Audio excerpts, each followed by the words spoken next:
My son looked me straight in the eyes and said, "Your time here is over." Those 7 words hurt more than the day I buried my husband. My name is Linda Brown, and I was standing in the living room my late husband and I had built together 43 years earlier. My clothes were packed into cardboard boxes by the front door as if I were nothing more than an unwanted guest. My daughter-in-law stood behind my son without saying a word. Then, just as I felt my whole world slipping away, someone called my name from the front porch. Linda. I knew that voice, and in that moment, everything began to change. If this story touches your heart, I'd truly appreciate it if you'd take a moment to like this video. I'd also love to know what you think. What would you have said if your own child looked at you and told you to leave your own home? Please share your thoughts in the comments and tell me where you're watching from and what time it is where you are. If you enjoy heartfelt family stories about resilience, justice, and hope, I hope you'll subscribe and join me for the rest of this journey. My name is Linda Brown. I'm 68 years old, and until 3 years ago, I believed I understood exactly what home meant. It wasn't the walls. It wasn't the roof. It wasn't even the little white fence my husband insisted on painting every spring. Home was Robert. For 43 years, he was the first face I saw every morning and the last voice I heard before falling asleep. We didn't have a perfect marriage. We argued about money. We argued about where to spend Christmas. He loved working in the yard while I preferred reading on the porch. But every disagreement ended the same way, with laughter, forgiveness, and another ordinary day together. Looking back now, I think ordinary days are life's greatest blessing.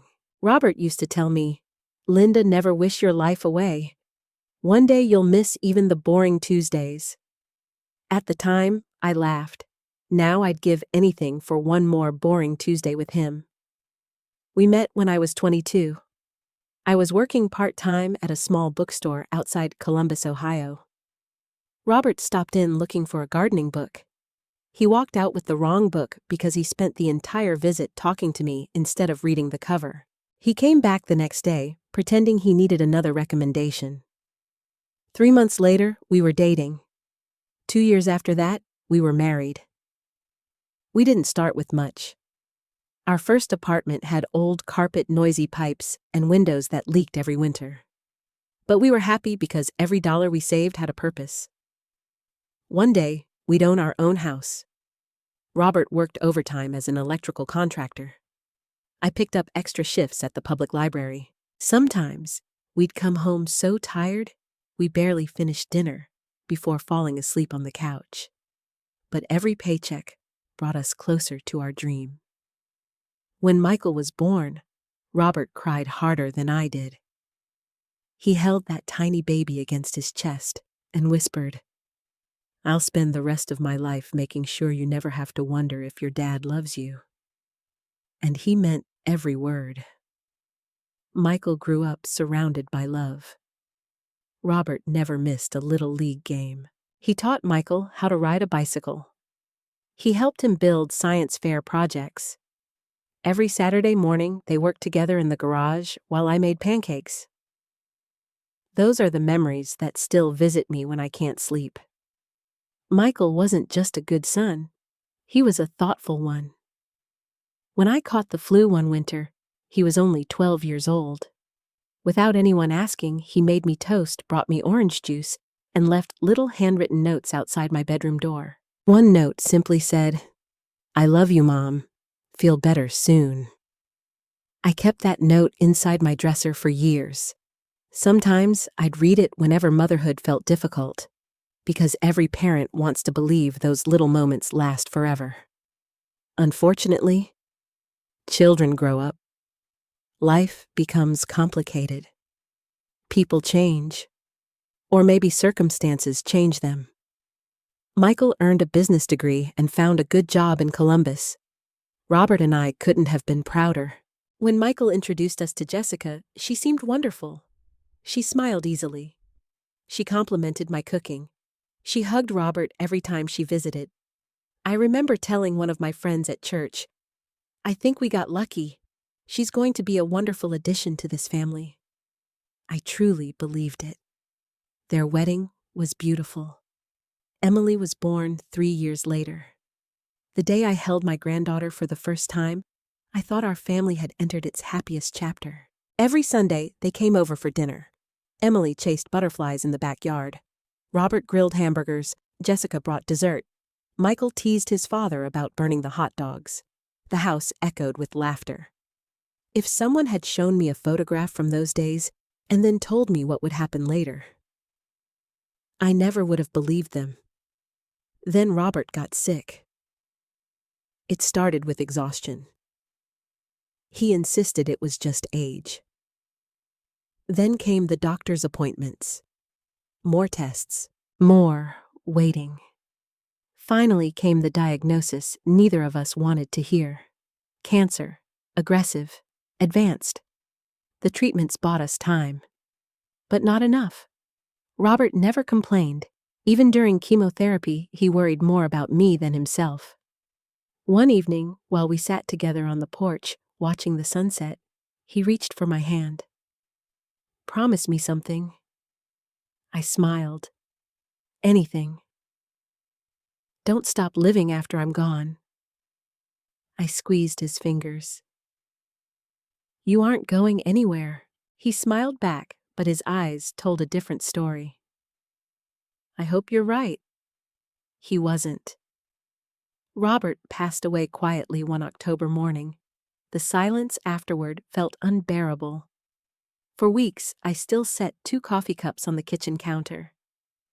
I'd catch myself turning to tell him something before remembering he wasn't there anymore. Grief isn't loud. It's quiet.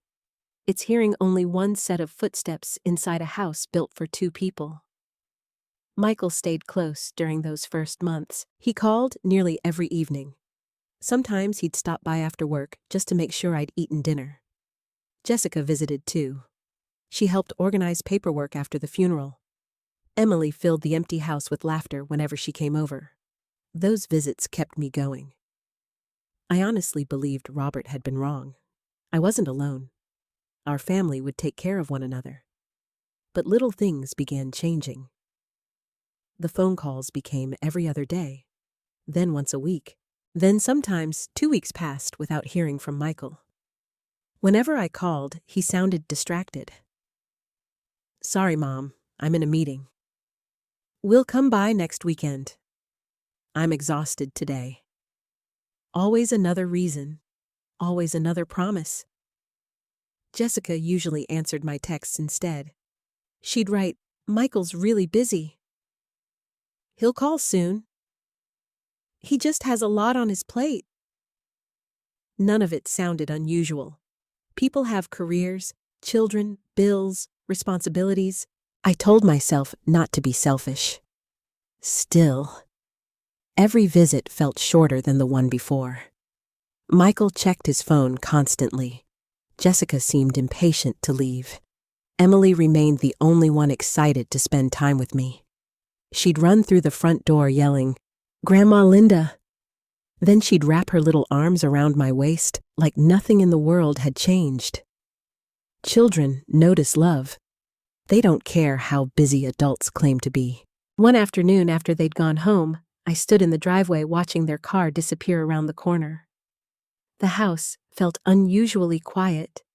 I walked back inside and looked at Robert's favorite chair. Without thinking, I spoke out loud. "I don't know why, Robert, but something feels different." Of course, there was no answer. Only silence. I ignored that uneasy feeling for months. I convinced myself I was simply lonely. Maybe grief was making me overly sensitive. Maybe I expected too much. Maybe families naturally drift apart as children become adults. I accepted every explanation except the one my heart kept whispering. Something wasn't right, and whatever was changing inside my son, it hadn't finished changing yet. About 8 months after I began noticing the distance between Michael and me, He called on a rainy Thursday evening. His voice sounded different. Not cold, not angry, just exhausted. "Mom," he said quietly, "do you have a minute?" I immediately set my book aside. "Of course, sweetheart." He let out a long sigh.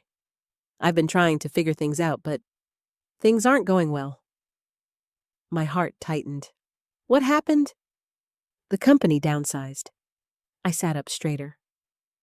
"I thought your position was safe." "So did I." There was another long silence before he continued. "I found another job, but it pays a lot less." "I'm so sorry." "I didn't want to worry you. You never have to hide things from me." He laughed softly. "I know." But something about that laugh didn't sound genuine. He explained that between the mortgage, Emily's school expenses, and rising prices, they were struggling every month. Jessica had picked up extra freelance work. He was working overtime. Still, they couldn't get ahead. "I hate asking this." "You haven't even asked yet." "What if we stayed with you for a little while?" I didn't hesitate. "You don't have to ask." "You mean it? This house has always been your home." I could almost hear relief in his breathing. "It would only be temporary." "However long you need."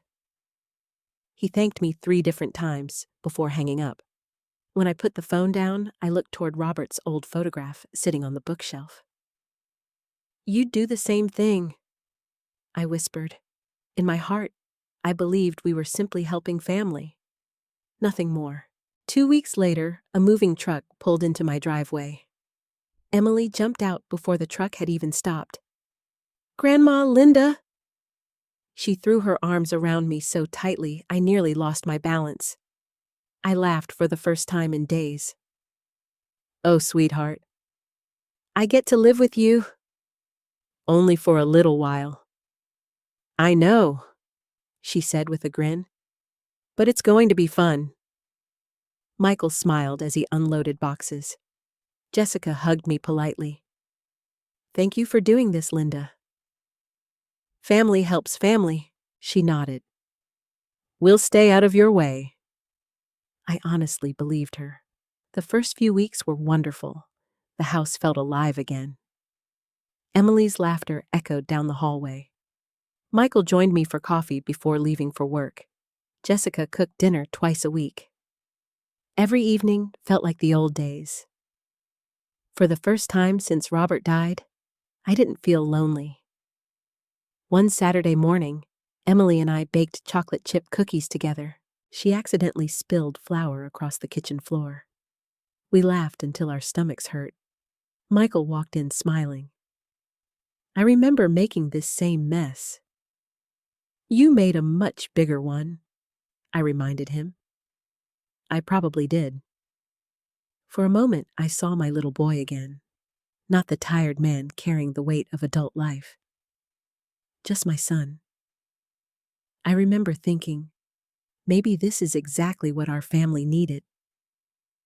Maybe living together would bring us closer again. I couldn't have been more wrong. The changes started so gradually that I barely noticed them. Jessica asked if she could rearrange the living room furniture. "It'll make the space feel larger." I smiled. "Go ahead." When I came downstairs the next morning, Robert's favorite armchair had disappeared. "Where did it go?" Jessica answered cheerfully. "We moved it into the basement." The basement? It didn't really match everything else. I stared at the empty corner. That chair wasn't just furniture. Robert had spent countless evenings sitting there reading newspapers. He watched Emily take her first steps from that chair. He held my hand there during football games, but I told myself it wasn't worth arguing over. "It's only a chair," I whispered. A few days later, family photographs disappeared from the hallway. In their place were modern paintings Jessica had bought online. I asked where the pictures had gone. "Oh," she said casually, "they're packed safely upstairs. I liked seeing them. We're just freshening things up." Again, I stayed quiet. Then came the kitchen. Jessica reorganized every cabinet. One morning, I couldn't even find my own coffee mugs. She laughed. "You'll get used to it." Maybe she was right. Maybe I was simply being stubborn. After all, they were living here too. Compromise was part of sharing a home. Or so I believed. A month later, I returned from grocery shopping and couldn't unlock the front door. I tried again. Nothing. Michael opened the door from inside. "Oh, sorry. My key doesn't work." "I changed the locks." I blinked. "You changed them?" "Yeah. For security. I wish you'd told me." "I was going to." He handed me a new key. I forced a smile. "Well, thank you." But inside, something felt wrong. This had been my home for over 40 years. Now I needed someone else to give me permission to enter it. That night, I lay awake staring at the ceiling. I almost convinced myself I was overreacting. Then another small thing happened. Then another. Then another. Michael began collecting the mail every afternoon. Jessica started paying household bills online. Without asking me. She even changed the internet account into Michael's name because, according to her, it's easier. Little by little, decisions stopped including me. One afternoon, I overheard Jessica talking on the phone. "Our house has plenty of space." Our house. The words hit me harder than I expected. Not Linda's house. Not Robert and Linda's house. Our house. I told myself she probably didn't mean anything by it, but once I noticed it, I couldn't stop hearing it. Our kitchen. Our backyard. Our garage. Every sentence erased another piece of me. Emily thankfully remained exactly the same. Every evening she'd sit beside me on the porch. "Grandma?" "Yes, I like living here." "So do I." She smiled. "It feels safe." Her words warmed my heart. At least someone still saw this place the way I did. One Sunday afternoon, I decided to clean Robert's old office. I hadn't touched many of his filing cabinets since he passed away. Opening drawers brought back memories I wasn't ready for. Old tax returns, warranty papers, birthday cards, handwritten notes. I smiled through tears. Then I noticed something strange. The blue folder where Robert kept the house documents was missing. I checked the drawer twice, then 3 times. I searched every shelf. Nothing. I walked downstairs carrying an uneasy feeling. "Michael." He looked up from his laptop. "Yeah. Have you seen a blue file folder from your father's office?" "What was in it?" "The house papers." He shrugged. "No." Jessica looked over from the dining table. "Maybe you moved it." "I don't think so." "Are you sure?" "I've kept it in the same drawer for years." She smiled politely. "I'm sure it'll turn up." I wanted to believe her. But that night, after everyone went to bed, I searched the office again. Every cabinet, every drawer, every box. The folder was gone. And for the first time since my family moved in, I wasn't just uncomfortable. I was afraid. I barely slept after discovering Robert's blue folder was missing. The next morning, I got up before everyone else. For years, my mornings had followed the same routine. Coffee, the newspaper, 10 quiet minutes on the back porch. That morning, none of those things mattered. All I could think about was the missing file. I searched Robert's office again. Every drawer, every shelf, every storage box. Nothing. I even checked places where I knew I would never have put it. Nothing. When I walked into the kitchen, Jessica was already making breakfast. She smiled as if everything were perfectly normal. Morning, Linda. Morning. You look tired. I didn't sleep much. She poured herself coffee, still thinking about that folder.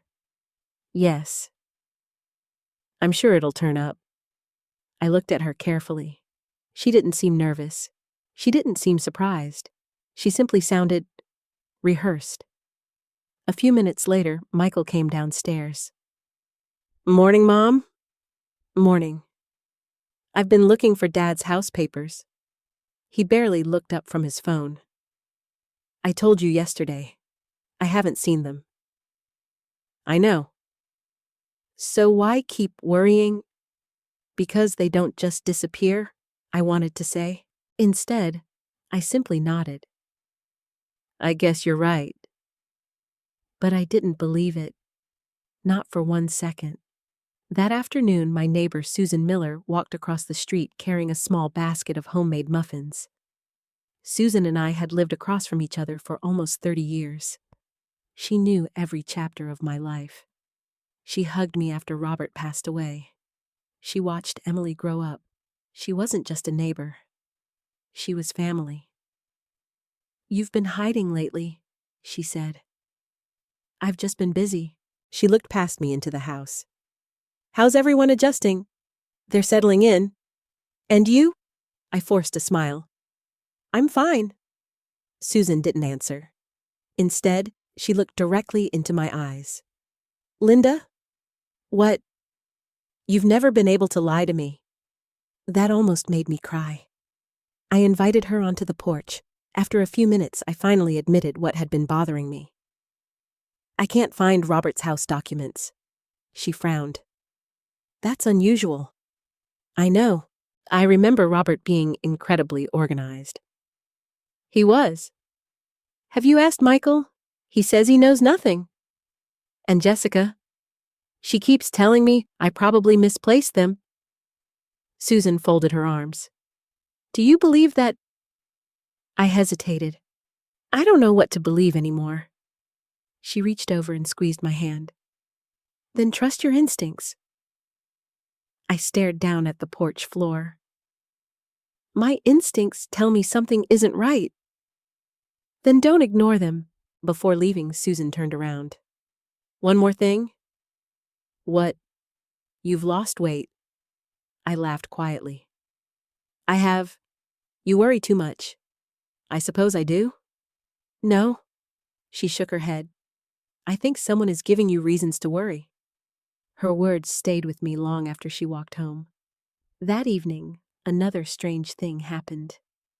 The mail arrived while Michael was still at work. For the first time in weeks, I reached the mailbox before anyone else. There were 4 envelopes, 3 advertisements, 1 bank statement. Before I could open it, Jessica walked outside.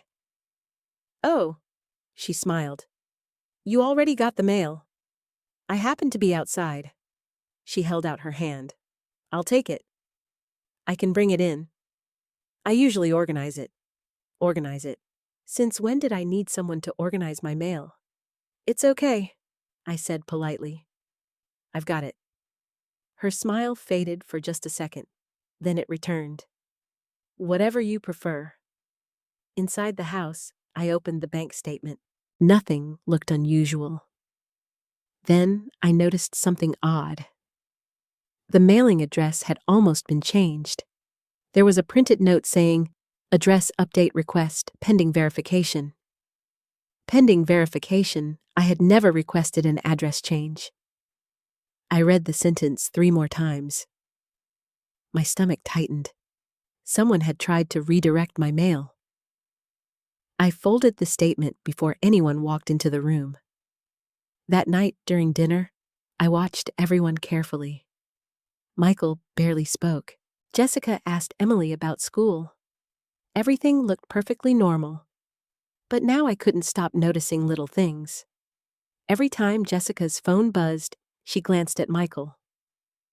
Whenever I entered the room unexpectedly, conversations ended. One evening, I walked into the living room. Jessica immediately slipped several papers underneath a magazine.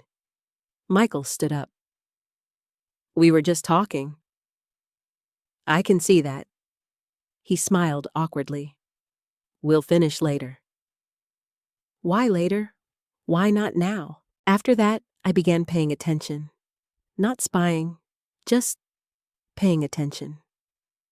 2 days later, I noticed a silver SUV parked across the street. A man stepped out carrying a camera. He spent several minutes taking pictures of my house. Front yard, driveway, backyard. I walked outside. Excuse me? He looked up. Can I help you? I'm wondering why you're photographing my home. He smiled professionally. Oh, sorry. I'm just documenting neighborhood properties. For what company? He glanced toward his vehicle. I work with local listings. Listings? Yes, ma'am. My house isn't for sale. His smile disappeared. Oh. Sorry. He quickly returned to his SUV and drove away. That encounter left me shaken. When Michael came home, I mentioned it. A man was taking pictures of the house today. Michael barely reacted. Probably just a real estate photographer. But why this house? They photograph neighborhoods all the time. Jessica immediately added, You're reading too much into it. Maybe. But once again, no one seemed surprised, not even a little. A few days later, I was dusting the hallway when I overheard voices from the kitchen. Michael sounded frustrated. I told you to wait, Jessica answered quietly. We're running out of time. I stopped walking. Michael lowered his voice. I know. Jessica whispered something I couldn't hear. Then Michael said, She still hasn't signed anything. Signed what? Before I could hear another word, Emily ran down the hallway. Grandma! The conversation stopped instantly. When I entered the kitchen, Michael smiled too quickly. Everything okay? Of course. Jessica picked up 2 coffee mugs. We were just discussing bills. Bills. It always seemed to be bills. That explanation was becoming their answer for everything. Late that night, I couldn't sleep again.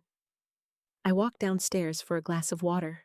As I passed the dining room, I noticed Jessica's laptop sitting open on the table. The screen had gone dark. I wasn't trying to invade anyone's privacy. I simply reached over to close it. The screen lit up. Before it locked, one line caught my attention. Property valuation. There was my address. My house. I stared for only 2 seconds before the screen locked itself. I stepped back immediately. My heart was pounding. Why would Jessica be looking up the value of my home? The next morning, I almost asked her directly. Instead, I stayed quiet. Because if I confronted them too early, who knew what they would hide next? For the first time in my life, I felt like a stranger inside my own home. And even worse, I had started questioning something I never imagined I would question. Not whether I trusted Michael, but whether Michael still deserved my trust. The next morning, I decided I needed answers. Not guesses, not assumptions. Answers. I waited until Michael and Jessica left for work. Emily had already gone to school.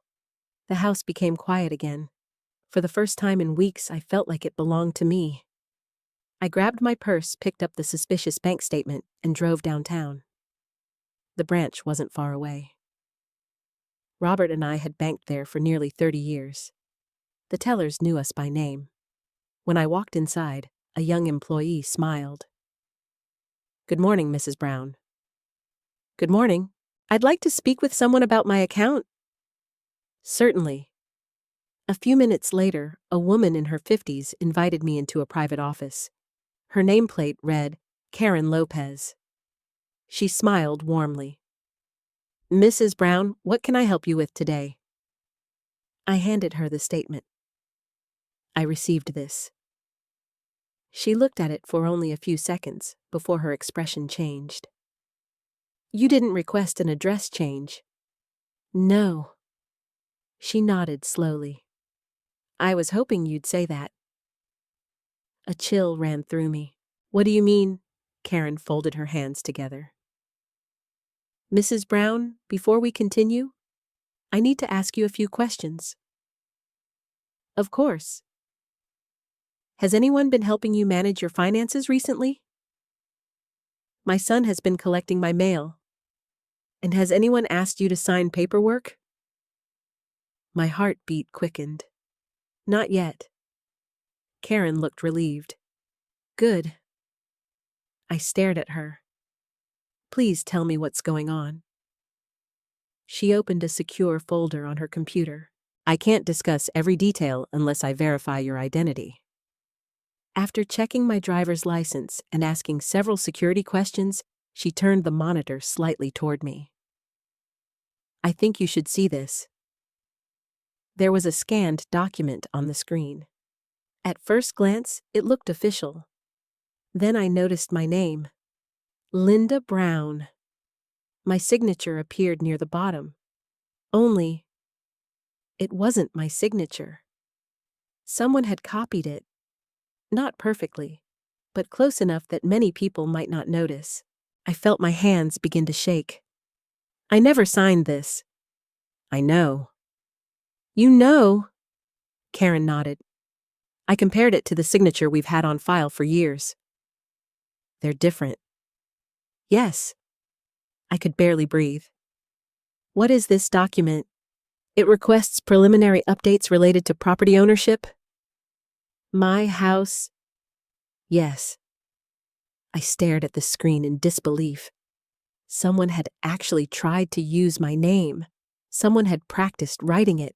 Someone had walked into this very bank pretending to represent me. When was this submitted? Last week. Last week? The same week Jessica had searched property values. The same week my house documents disappeared. The same week someone photographed my home.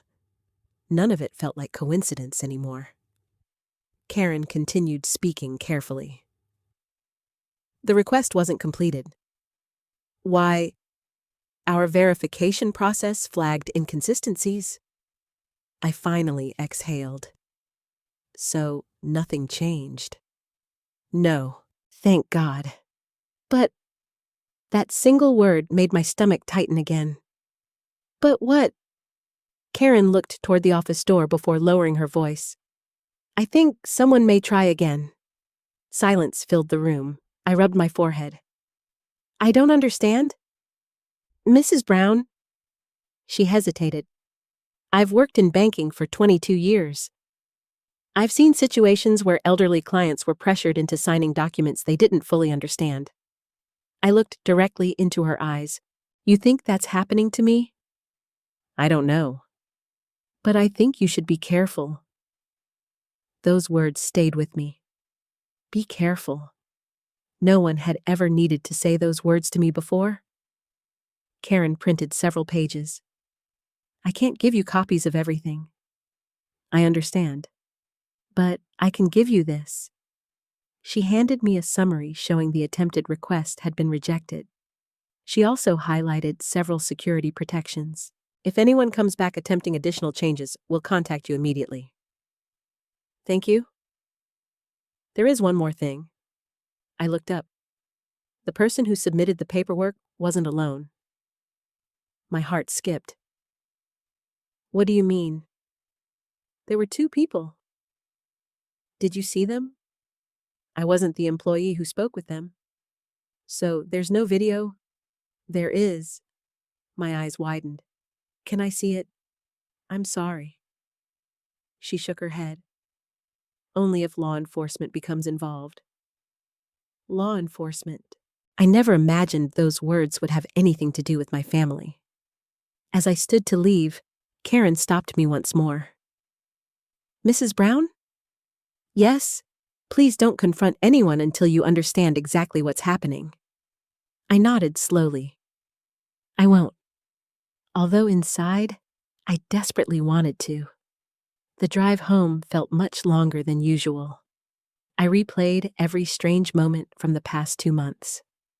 The missing folder, The changed locks, the hidden conversations, the property photos, the address change, the forged signature. Individually, each event might have been explained away. Together, they formed a pattern. When I pulled into my driveway, Michael's truck wasn't there yet. Neither was Jessica's car. I sat inside my vehicle for several minutes. Then I looked up at my home. Robert had spent nearly 3 years building it with his own hands. He laid hardwood floors after finishing 10-hour workdays. He planted every maple tree himself. Every brick represented sacrifice. Every room held memories. Someone wanted that house. Someone badly enough to fake my signature. I walked inside, determined to stay calm. I couldn't afford to reveal what I knew. If Michael wasn't involved, I didn't want to accuse him unfairly, but if he was, then I needed proof. That evening, everyone acted as though nothing had happened. Jessica prepared pasta. Emily talked about a school project involving butterflies. Michael laughed at one of Emily's jokes. Watching them, I almost questioned everything I'd learned. Could this really be the same family sitting around my table? After dinner, Jessica stepped outside to answer a phone call. I happened to be watering flowers nearby. She didn't realize I was within earshot. "I know," she spoke quietly. "No, not yet." A pause. I said she's hesitant. Another pause. "No." Then she whispered something that froze me in place. "We just need a little more time." My hands tightened around the garden hose. Who was she talking to? More time for what? When she turned around and saw me, she smiled immediately. "Oh, you startled me. I'm sorry. Just talking with my sister." I smiled politely. Of course. But I knew she was lying. Later that night, after everyone had gone upstairs, I sat alone in Robert's old chair. The one Jessica had moved into the basement. I had quietly brought it back while everyone was at work. Running my hand across the worn armrest, I whispered, "I wish you were here." The empty room answered with silence. Then another thought came into my mind. Robert had always prepared for everything: insurance, savings, legal papers, emergency plans. If anyone would have anticipated something like this, it would have been him. Maybe, just maybe, he had left behind something I hadn't found yet, and if he had, I was going to find it before someone else found a way to take everything we had built together. That night, I couldn't stop thinking about Robert. Not the way he died, the way he lived. My husband believed in preparation. He kept flashlights with fresh batteries in every closet. He stored extra blankets in the basement. Every important document had a labeled folder. If a pipe burst or a storm knocked out the power, Robert already had a plan. He used to joke, "Hope for the best, prepare for the worst." At the time, I teased him for being overly cautious. Now those words echoed in my head. Maybe he had prepared for something else. The next morning, after everyone left the house, I drove to the storage unit Robert and I had rented years earlier. It was only 10 minutes away. Most of the boxes inside hadn't been touched since his funeral. Christmas decorations, old photo albums, camping equipment, furniture too sentimental to throw away. Dust covered almost everything. I unlocked the unit and stood there quietly. "I hope you left me something, Robert." Then I began searching, one box after another. Tax records, old utility bills, Michael's elementary school report cards, Emily's baby clothes. Nothing useful. Almost 2 hours passed. My knees ached. My hands were dusty. I was beginning to think I had imagined everything. Then I found an old cedar chest. I remembered it immediately. Robert kept personal items there. Letters from his father, military photographs, our honeymoon scrapbook. The lock wasn't even closed. Inside were dozens of neatly organized envelopes. I carefully removed them one by one. Most contained family memories, birthday cards, wedding invitations, handwritten recipes from Robert's mother. Then I noticed a plain white envelope with my name written across the front. Linda. Just Linda. My heart started pounding. I opened it carefully. Inside was a folded piece of paper. It wasn't a legal document. It was a handwritten note. Robert's handwriting. I hadn't seen it in 3 years. My eyes filled with tears before I even read the first sentence. My dearest Linda, if you're reading this, it probably means I'm no longer beside you. I hope that's not true, but if it is, I need you to remember something. I wiped away my tears. You have always trusted people because your heart is kind. That sounded exactly like him. Never let anyone convince you that kindness and wisdom cannot exist together. I kept reading. If something ever feels wrong, don't ignore it just because the people involved are family. I stopped breathing for a moment. Those words felt almost impossible. How could he have written exactly what I needed years later? There was one final sentence. If your instincts tell you something is wrong, call David. David Carter, Robert's oldest friend, the attorney who had handled our wills decades earlier. I hadn't spoken to him since Robert's funeral. Why had Robert specifically mentioned him? I turned the envelope upside down. A small, folded note slipped onto the floor. It contained only a phone number. Nothing else. I stared at it for several minutes. Should I call? Would I sound ridiculous? What would I even say? Hello, David. I think my family might be trying to steal my house. The words sounded unbelievable. I placed the note back into my purse. Maybe I needed more proof first. As I locked the storage unit, I noticed someone waving from across the parking lot. It was Susan. She smiled. I thought that was your car. What are you doing here? My husband still keeps old tools in another unit. She walked over. You look exhausted. I've been searching. For what? I showed her Robert's handwritten letter. She read it slowly. When she finished, she looked at me with serious eyes. Linda. What? You need to call David. I'm not sure. Why not? What if I'm wrong? Susan folded the letter and handed it back. What if you're right? Neither of us spoke for several seconds.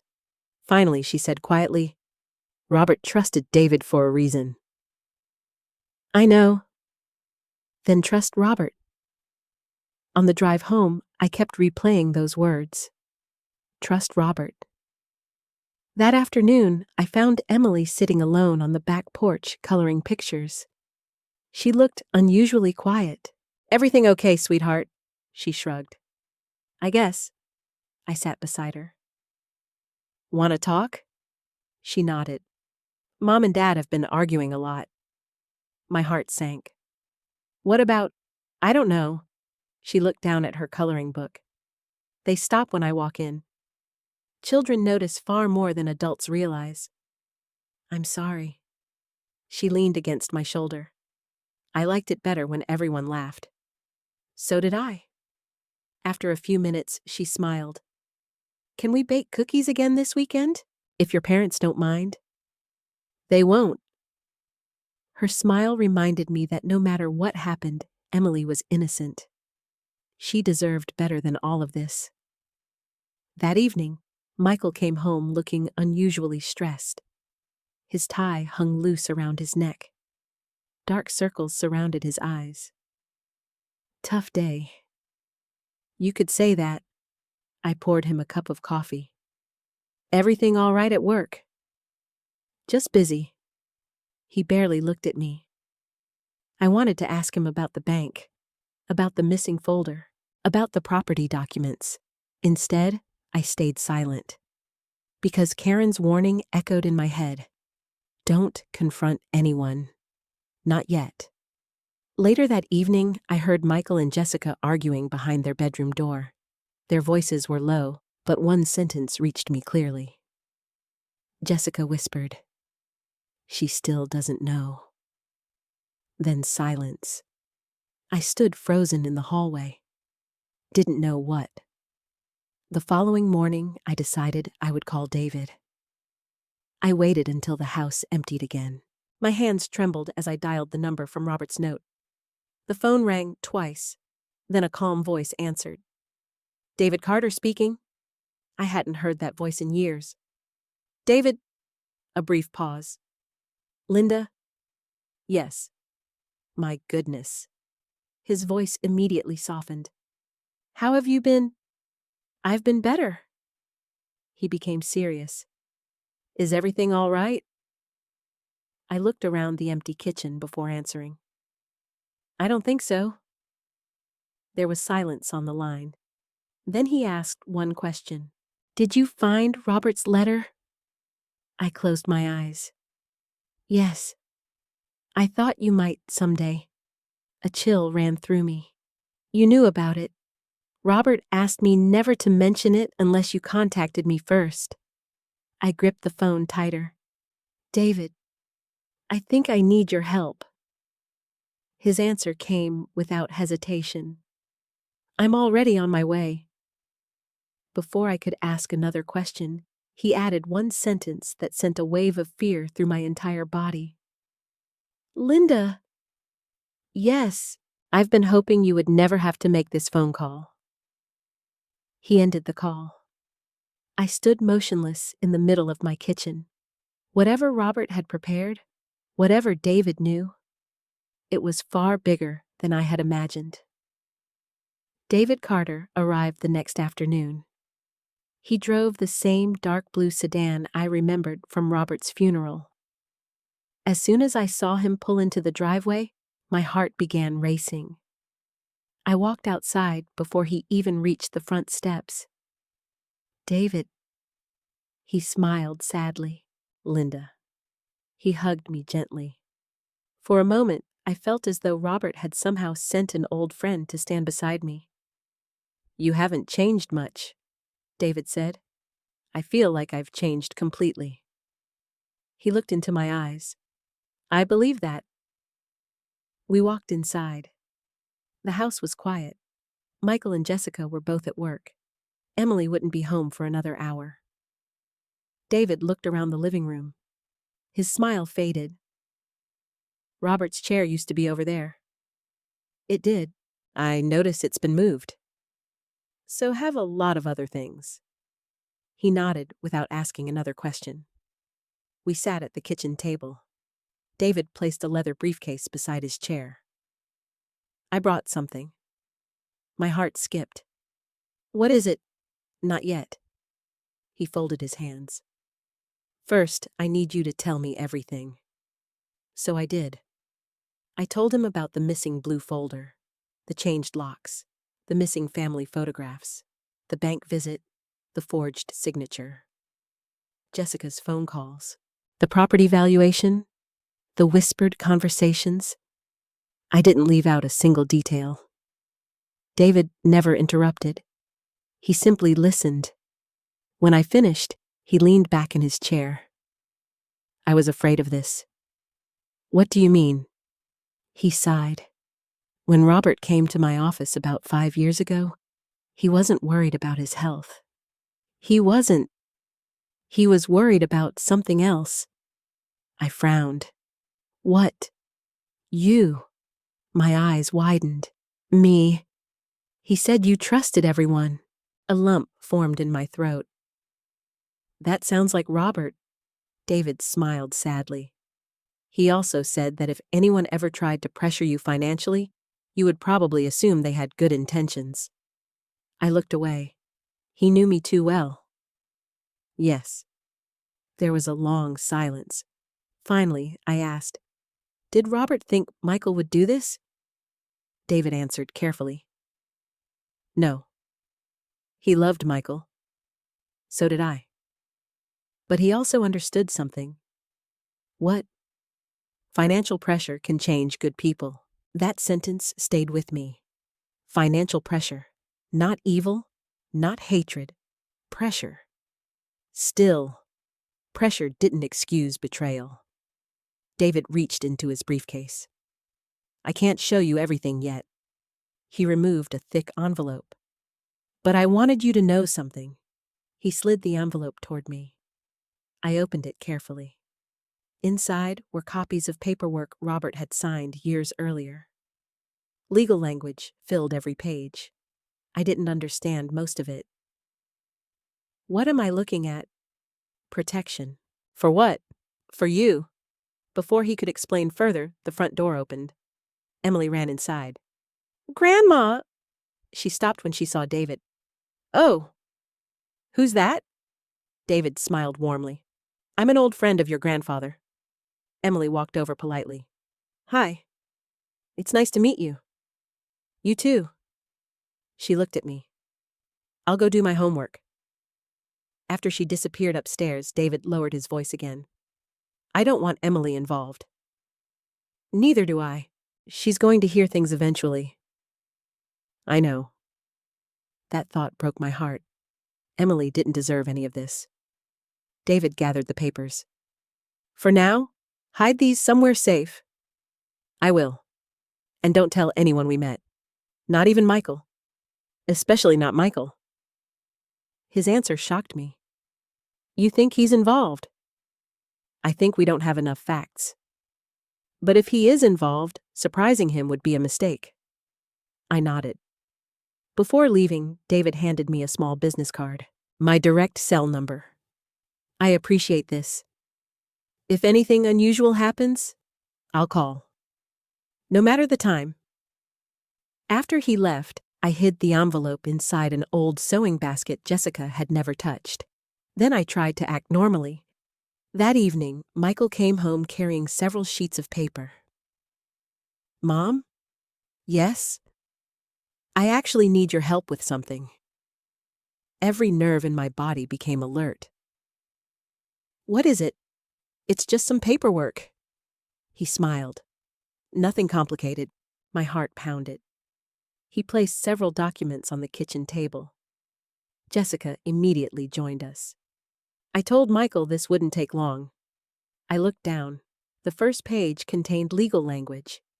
Tiny print covered nearly every line. What is this? Michael answered quickly. It's related to property taxes. I remembered Karen's warning. Don't sign anything. I picked up the first page. I'd like to read it. Jessica laughed softly. Of course. It'll probably bore you to death. I don't mind. I began reading. The wording was confusing. Very confusing. Several pages referred to financial authorization. Others mentioned ownership interests. Nothing looked like ordinary tax paperwork. I looked at Michael. I think I should have my attorney review this. His smile disappeared. Why, because I don't understand it. It's standard paperwork. I'm sure it is. So sign it. No. Jessica leaned forward. Linda, I said no. Michael's voice became sharper. You don't trust me. That question hurt. I didn't say that. Then why make this difficult? I'm simply being careful. He let out a frustrated sigh. It's just paperwork.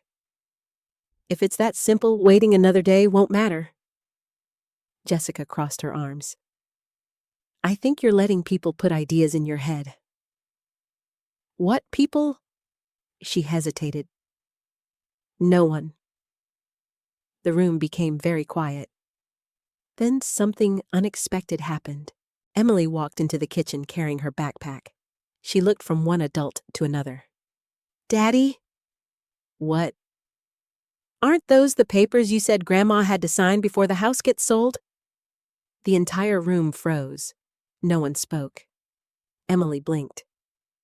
What? Michael's face turned white. Jessica immediately interrupted. Emily, go upstairs. But now. Emily looked confused. She quietly walked away. I slowly turned back toward my son. Sold.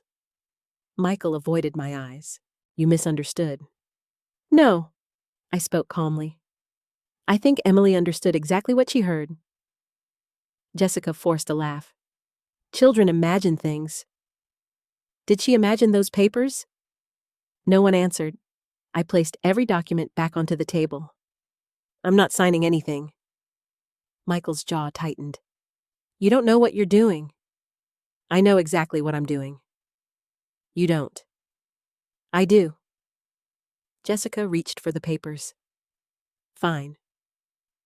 We'll discuss this later. Michael grabbed the documents without another word.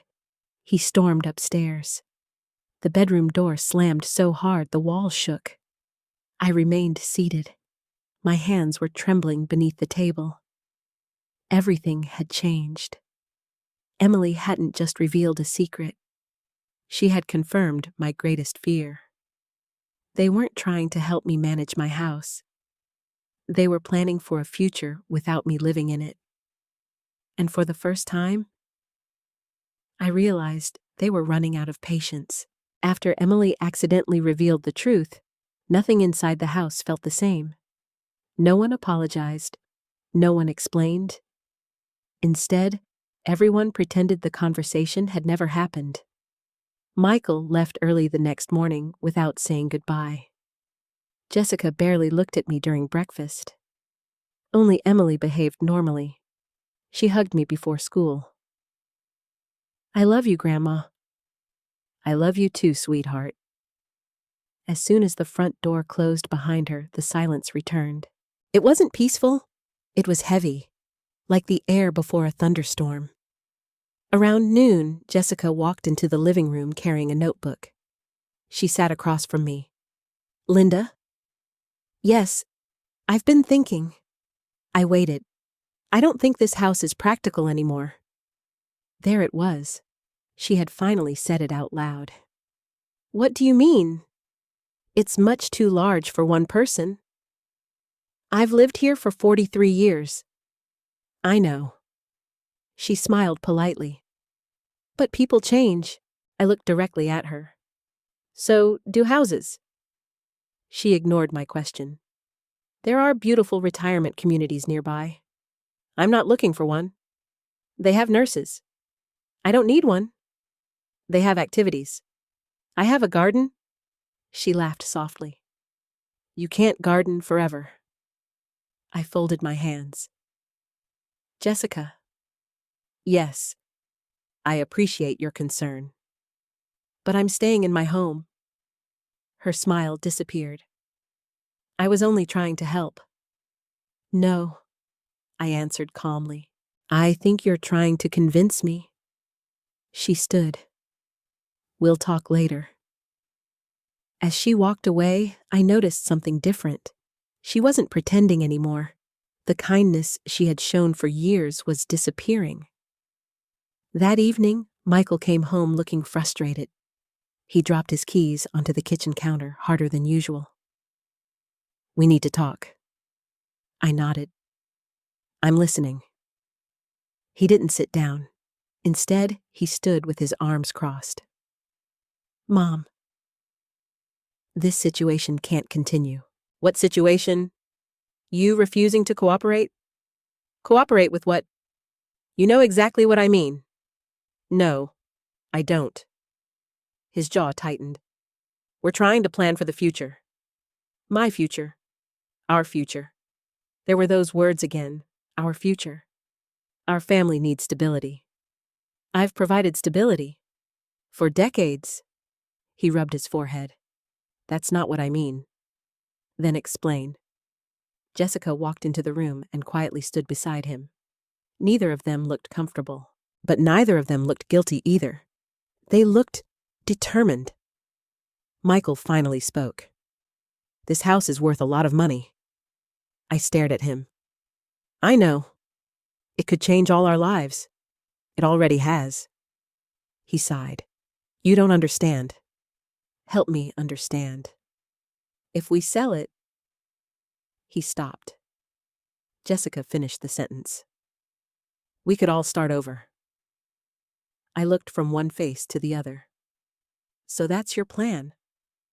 No. Michael answered quickly. It's our opportunity. What about me? You'd have somewhere nice to live. This is somewhere nice to live, Jessica interrupted. You're thinking emotionally. Of course I am. This is my home. Michael's voice became louder. And I'm your only son. The room fell silent. He had never spoken to me that way before. I know you're my son. Then why are you making this so difficult? I slowly stood. Because your father and I built this house. I know. We sacrificed for it. I know. We paid every mortgage payment. I know. So why do you think you deserve to decide what happens to it? His face hardened. Because one day it'll be mine anyway. Those words hit me harder than anything else. Not because they were legally wrong, because of the way he said them. Not with sadness, not with love, with expectation, almost entitlement. I looked into the face of the little boy who once left me notes when I had the flu. I couldn't find him anymore. Instead, I saw a tired, angry man. Michael. What? I would have helped you. He frowned. What? If you had simply told me you were struggling, I have. No. You told me you needed a place to stay. You never asked for help. You started making plans. His voice rose again. I shouldn't have to beg. I never asked you to. Jessica stepped between us. Let's all calm down. I looked at her. Calm? Yes. You've been planning to sell my home. We've been planning a better future. For yourselves. For all of us. I shook my head. No. Michael slammed his hand against the kitchen counter. You don't get it. The sound echoed through the house. Upstairs, I heard Emily's bedroom door open. She was home. I lowered my voice. Not in front of Emily. He didn't seem to hear me. You sit here in this huge house while we're drowning. I stared at him. Drowning. We're buried in debt. The words escaped before he could stop them. Jessica looked at him in alarm. Michael! But it was too late. He had admitted more than he intended. I spoke softly. How much debt? He didn't answer. Jessica answered instead. Enough. How much? That doesn't matter. It matters to me. Michael looked away. Please. Just sign the paperwork. There it was again. Not can we talk. Not can you help us, only sign the paperwork. I slowly shook my head. I won't. His face turned red. You'd rather watch us lose everything? I'd rather know the truth. You know the truth? No. I know you're hiding it. Jessica reached for his arm. Michael. Let's go. He pulled away. No. He looked at me with anger I had never seen before. You know what? What? You always choose Dad over me? The accusation stunned me. What are you talking about? This house. These memories. Everything is always about Dad. I felt tears filling my eyes. Your father loved you. I know. He worked himself sick providing for you. I know. So don't use him as an excuse. Michael laughed bitterly. You still don't understand. Then tell me. I'm tired. Tired of waiting. Tired of struggling. Tired of living like nothing belongs to me. I whispered. So that's what this is about. He didn't answer. He didn't have to. His silence answered for him. Jessica finally convinced him to leave the room. The bedroom door slammed again. I stood alone in the kitchen. A few minutes later, Emily quietly walked downstairs. She wrapped her arms around me. "Grandma?" "Yes. Are you crying?" I quickly wiped my face. "No." "A little." She hugged me tighter. "I don't like when people yell." "Neither do I." She looked up at me. "Everything will be okay." Children believe those words so easily. Adults know better. That night, lying in bed, I realized something painful. The argument wasn't really about the house anymore. It was about greed. Somewhere along the way, my son had stopped seeing the house as the place where he grew up. He saw it as money, as an escape, as the answer to every mistake he'd made. And I feared that someone desperate enough to fake paperwork might soon become desperate enough to do something far worse. I barely slept that night. Every sound inside the house made me open my eyes. A door closing. Someone walking down the hallway. The old furnace turning on. I kept thinking about Michael's face. Not the little boy who used to bring me orange juice when I was sick. The man who had looked at my house as though it were already his. By sunrise, I knew one thing. Something was about to happen. I just didn't know when. That answer came sooner than I expected. It was Saturday morning. Emily was upstairs watching cartoons. Jessica was packing a few overnight bags for a visit to her sister. At least that's what she claimed. Michael walked into the living room carrying 2 cardboard boxes. At first, I thought he was cleaning. Then I noticed what was inside them. My sweaters. My photo albums. Robert's old clock. The porcelain angel my mother had given me before she passed away. I stared at the boxes. "What are you doing?" Michael didn't answer immediately. He kept folding another sweater. Very carefully, almost mechanically. Finally, he looked up. "We need to talk." I felt strangely calm. "I think we've already done enough talking." He took a deep breath. "No. Today, we're making a decision." Jessica appeared in the doorway. She folded her arms but said nothing. Emily wasn't anywhere nearby. At least she wouldn't have to hear this. I looked around my own living room. My belongings had already been packed. No one had asked me. No one had warned me. Someone else had decided what stayed. Someone else had decided what left. My voice came out barely above a whisper. "Michael, what are you doing?" He swallowed hard. Then he said the words that would stay with me forever. "Mom, your time here is over." The room became completely silent. I honestly wondered if I had heard him correctly. "What?" He spoke louder this time. "I said, your time here is over." I stared at my son, not speaking, not moving. 42 years of memories flashed through my mind. His first birthday, his graduation, his wedding, the day he introduced me to Emily. Every happy memory collided with the man standing in front of me. I barely recognized him. Jessica finally spoke. "We found a very nice senior living community." I laughed, not because anything was funny, because my heart couldn't process what I was hearing. "You found one?" She nodded. "They have excellent reviews. I didn't ask you to. You'll be happier there." "I already know where I'm happy." Michael interrupted. "This isn't about happiness." "Then what is it about?" He looked away. "It's practical." "No," I said quietly. "It's convenient." His shoulders stiffened. "You don't understand." "Then explain." "We can't keep living like this. This is my home." "It won't be forever." The words came out before I could stop them. "It won't be yours either." His eyes narrowed. "What does that mean?" "It means exactly what it sounds like." Jessica stepped forward. "Linda, please don't make this harder." "Harder?" I pointed toward the boxes. You packed my life into cardboard. You left me no choice. I almost smiled. There is always a choice.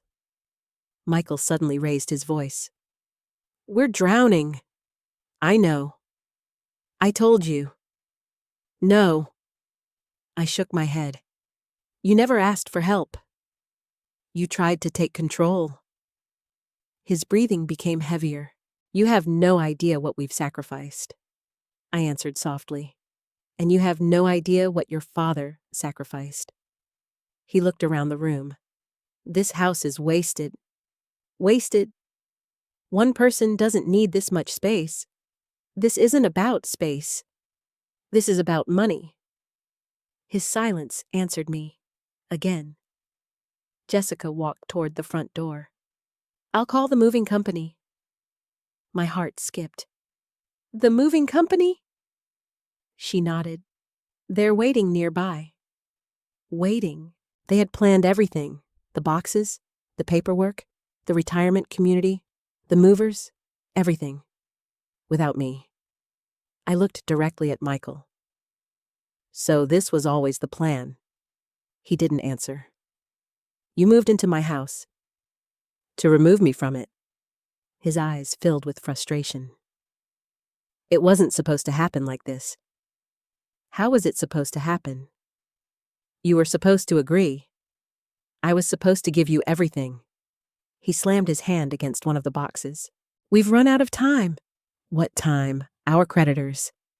The word hung in the air. Creditors. Not bills, not stress. Creditors. Jessica closed her eyes.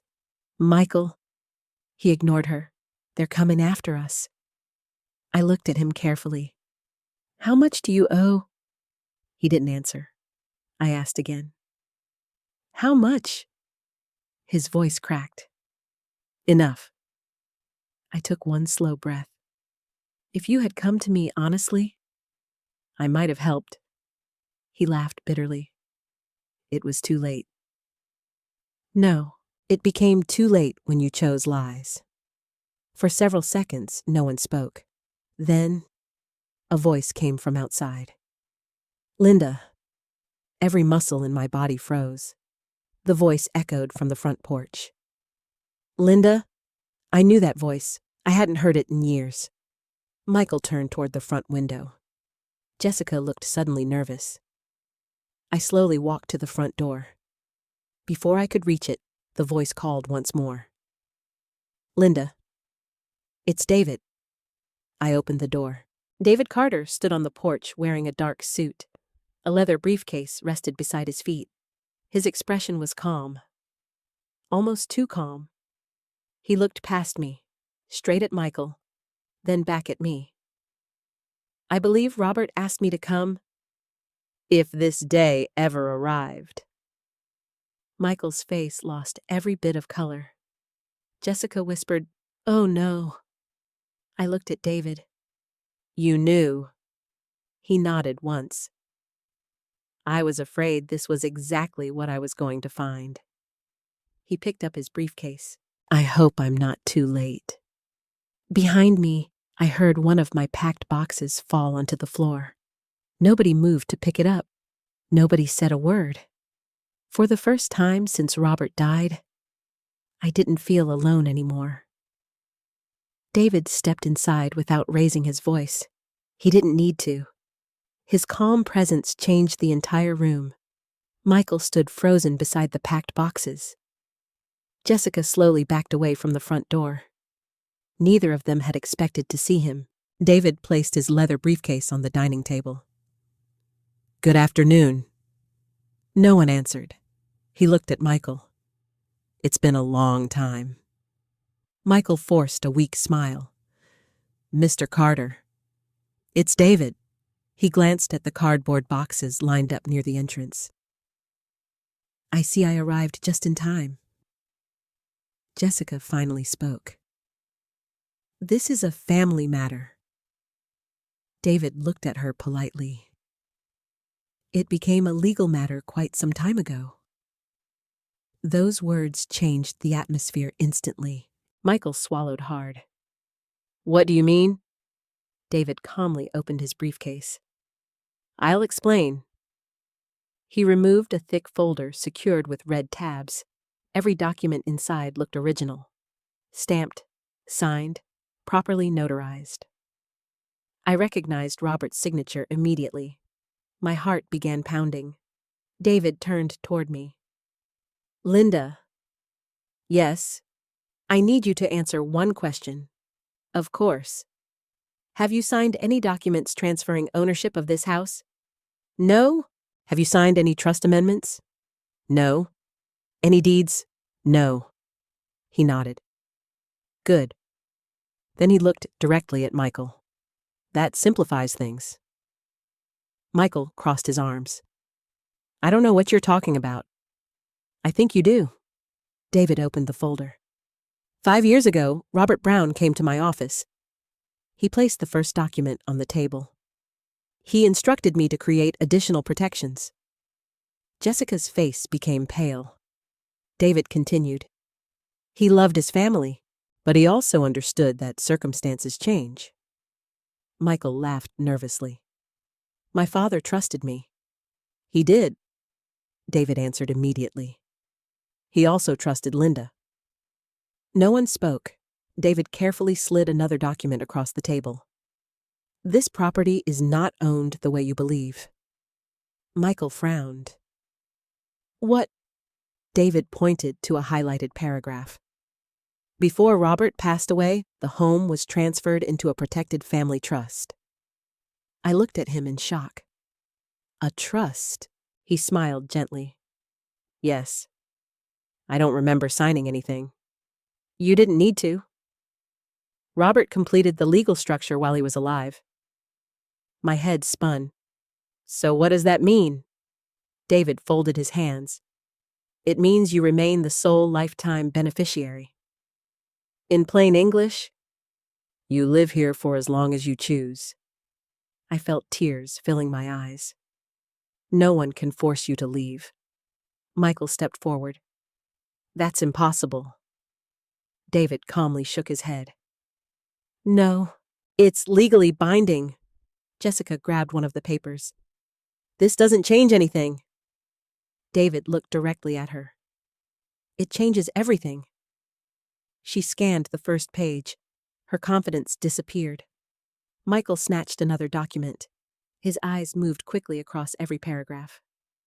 No, this can't be right. David remained perfectly calm. I drafted every page personally. Michael looked at me. You knew about this? I shook my head. I found out today? He looked stunned. So, Dad, he protected me. David finished the sentence. Exactly. Jessica tried one last argument. Michael is her only child. David nodded. Yes. And he may inherit according to the trust terms in the future. She smiled hopefully. So eventually? David interrupted. If Linda chooses? Jessica stopped speaking. David continued. The trust specifically prevents pressure coercion or unauthorized transfers. My heart skipped. Unauthorized transfers. He knew. Michael slowly lowered the papers. What are you saying? David looked him straight in the eyes. I'm saying no one can convince, pressure, manipulate, or force Linda into giving away this property. Silence. Then David reached back into his briefcase. There is something else. He placed another folder beside the first. This one concerns recent events. Michael's face lost even more color. What recent events? David looked at me first. Linda? May I continue? I nodded. Please. He opened the second folder. I spoke with Karen Lopez yesterday. Michael immediately looked toward Jessica. Jessica stared at the floor. David continued. The bank informed me about an attempted property authorization. No one moved. No ownership changed. The request failed. But He removed several photocopies. They provided evidence. Michael whispered, "What evidence?" David calmly placed one page on the table, the forged signature, the same one Karen had shown me. Jessica immediately looked away. David spoke slowly. "This signature does not belong to Linda Brown." "No, it does not." He pointed to another page. The bank also retained records showing the request was submitted by individuals claiming to represent Linda. Michael's breathing became heavier. David wasn't accusing anyone directly. He didn't have to. The evidence spoke for itself. I looked at my son. His hands were shaking. Michael. He wouldn't look at me. David closed the folder. "I've advised the bank to freeze all ownership-related activity until further notice." Jessica suddenly exploded. "You had no right." David turned toward her. "I had every legal right. You don't even live here." "No." "But Robert specifically appointed me to act if Linda ever appeared to be under financial pressure." Jessica looked stunned. "There was a contingency clause." "There was." She slowly sat down. It looked as though the strength had drained from her body. Michael finally spoke. "Dad really thought this could happen." David answered honestly. He hoped it never would. Another long silence filled the room. Upstairs, Emily's television continued playing cartoons. The cheerful sounds felt strangely distant. None of the adults moved. Finally, David looked at the packed boxes. "I suggest those are unpacked." No one argued. He then looked at Michael. "And I strongly recommend no one asks Linda to sign another document." Michael nodded weakly. For the first time in weeks, he looked frightened instead of angry. David picked up his briefcase. "I'm not leaving yet. There are still matters we need to discuss." He turned toward me. "Linda, you are safe." Those 3 words nearly broke me. Safe. I hadn't realized how frightened I'd become until someone finally said them. I sat down slowly. The tears came before I could stop them.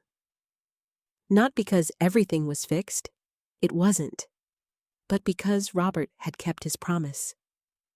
Even after death, he had found a way to protect me. No one spoke for nearly a full minute. David quietly closed the folders and rested both hands on the dining table. The silence became unbearable. Finally, Michael broke it. "So what now?" David looked at him calmly. "That depends." "On what?" "On whether everyone decides to tell the truth." Jessica immediately stood. "I don't have to stay here for this." David's voice remained steady. "I think you should." She hesitated, then slowly sat back down. I watched them carefully. Just 2 weeks earlier, they had acted like confident people with a perfect plan. Now neither of them seemed certain about anything. David turned toward Michael. "I'm going to ask you several questions." Michael looked exhausted. "I don't have to answer." "No, you don't." "But I think your mother deserves honesty." Again, silence. David opened another folder. "This isn't from the bank." Michael frowned. "What is it?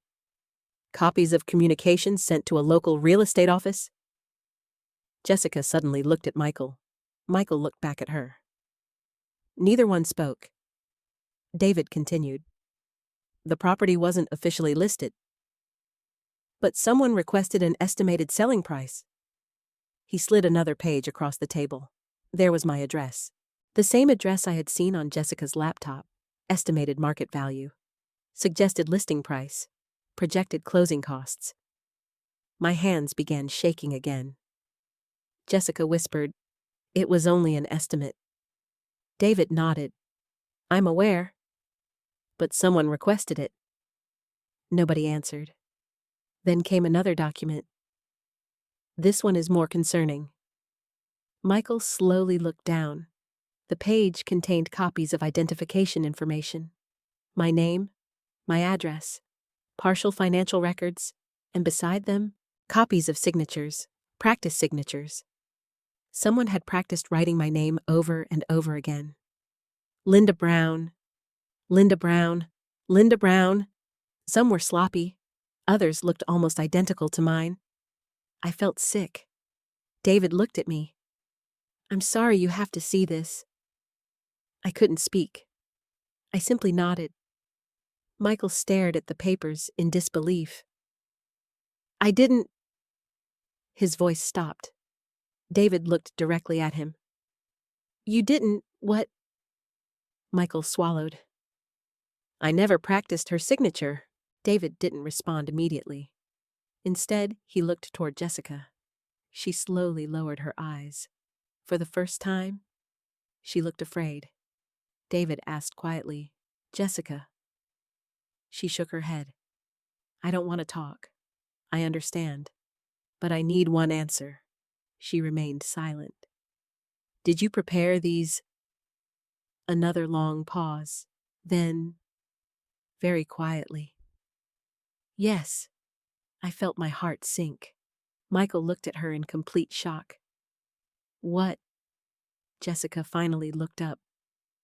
I practiced it. You told me. I know what I told you. Michael stepped backward. You said everything was legal. I thought she'd sign. You told me we didn't need... I thought she'd agree. Their voices grew louder. You lied to me. I was trying to save us. David remained seated, watching, listening, saying nothing. Sometimes silence reveals more than questions ever could. Michael rubbed both hands across his face. I never wanted this. Jessica laughed bitterly. Oh, really? You were happy enough when we talked about selling. I wanted her permission. You wanted the money. I wanted my mother. Those words surprised everyone, even Michael. He covered his face. His voice broke. I didn't know what else to do. Jessica stood again. So now you're blaming me? You told me this would work. You agreed. I never agreed to forgery. You agreed to everything else. Their marriage was falling apart right in front of us. Every hidden resentment, every lie, every excuse, everything surfaced at once. Emily slowly walked downstairs. No one noticed her at first. She looked from one adult to another. Daddy. Everyone turned. She stared at Michael. Why are you yelling? His face immediately changed. He walked toward her. Sweetheart. She stepped backward. No? I don't like it. He stopped. She looked at me instead. Grandma? Are you leaving? That simple question shattered my heart. I knelt beside her. No. I'm staying. She wrapped her arms around me. I don't want you to go. I'm not going anywhere. She smiled through tears. Promise? I promise. Behind us, I heard Michael quietly crying. Not loudly, not dramatically, just quietly. David waited until Emily went back upstairs. Then he stood. I think we've heard enough. Michael looked completely defeated. What happens now? David answered honestly. The attempted fraud has already been documented. Michael closed his eyes. So the police... That decision hasn't been made. Jessica immediately looked at me. Linda. I'm sorry. The apology sounded empty. Not because the words were wrong, because she only offered them after being caught. I simply nodded. She lowered her head again. Then Michael looked at me. Real tears filled his eyes. Mom? I didn't answer. I'm sorry. Again. I remained silent. Not because I wanted revenge, because I no longer knew who he was. How do you answer someone who tried to take away everything your husband built? Someone who packed your life into boxes? Someone who looked you in the eyes and said, "Your time here is over." No apology could erase that moment. David gently placed one hand on my shoulder. "Linda, you don't have to decide anything today." I nodded. "Thank you." He turned toward Michael. "I strongly suggest you and Jessica obtain separate legal advice." Jessica looked surprised. "Separate?" David answered quietly. "I think your interests are no longer the same." Michael slowly looked toward his wife. For the first time, he seemed to understand exactly what David meant. Their marriage hadn't been built only on love. It had also been built on debt, secrets, desperation. Now, those things were tearing it apart. As the afternoon sunlight faded through the living room windows, I realized something important. The greatest loss wasn't nearly my house.